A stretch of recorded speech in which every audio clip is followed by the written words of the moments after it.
She was one time was the executive secretary of the Students for Democratic Society. Marge Percy? Yeah. Really? I didn't know that. Yeah. Well, she doesn't advertise. It's not. I would think that's one of those credentials that kind of gets buried over the years. Well, and also if you remember the SDS was a extremely sexist organization. Oh, indeed. And they all were. So she doesn't brag about that time. It wasn't probably fun for her at all, or very interesting, frankly. Yeah. But she is going to be Wednesday at the, let's see, it's going to be at the library on the campus, of the main library on the campus of Michigan State University. It is about 1 o'clock. I didn't bring the details with me, but if they check the MSU website, Google Marge Piercy, it's P-I-E-R-C-Y.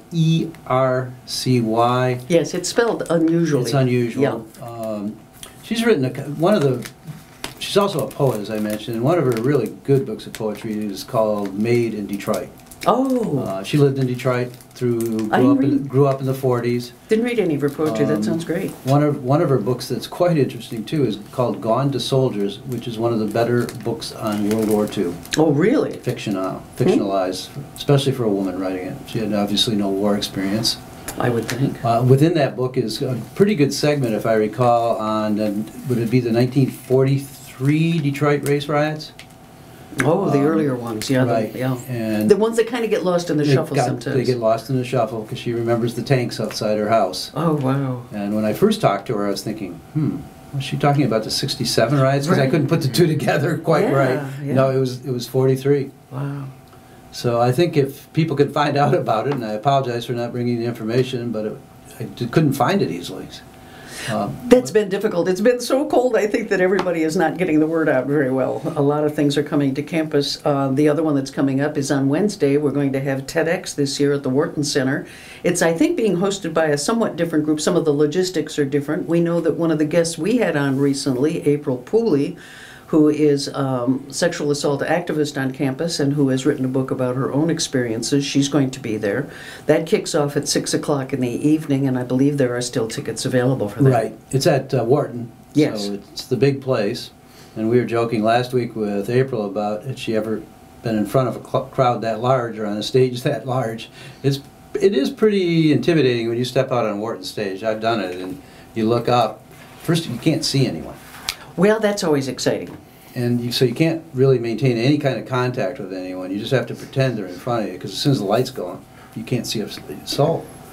I was 10 years strange. old, and at the Cleveland Arena, I was to open the Christmas show. And I had never been on a facility like that. I did an act in that era that was toe tap through. I had taps on the tips of my toe shoes so that I could clickety-click my way across the stage. You had to be really careful, because if the stage was slick, you could just go about an extra 10 feet. Well, what I found out was that those footlights that you can't see, and I found out later there was like a 40-foot drop or something into the orchestra pit. It's a good thing that I didn't go all the way to join that crowd, because when I auditioned for Ted Mack, I did. I hit the stage and I went all the way off the end. So, yeah. You probably... It's a good thing we have a historian at the table who might even remember that there was the Ted Mack amateur hour. Yes. We were forced to watch it when I was a kid. Were you? Yeah. That unless boxing was on. I saw Benny Kid Paret get killed on Friday Night Boxing. Yeah, it was an exciting era. Yeah, television, live television. The stage is a tricky thing to play with. It really is. I remember also the first time I talked in Breslin. Yeah. And I hadn't thought that you look up and you're in about 40 foot high in the large screen. Yes. It's like, oh my God, there I am. That's intimidating, isn't it? Which I told everyone. God. Yeah, it's a little intimidating up there. Some 35 years or so ago, I was in a one-act play by Mary Schiskal called The Tiger, and it was down at the Stonehouse Theater, directed by Mike Lenz, who went on to star with Goldie Hawn in a movie. And it involved me being carried on stage, wrapped up in a raincoat, thrown into a chair, tied to the chair, and then the guy rips the raincoat down from over my head.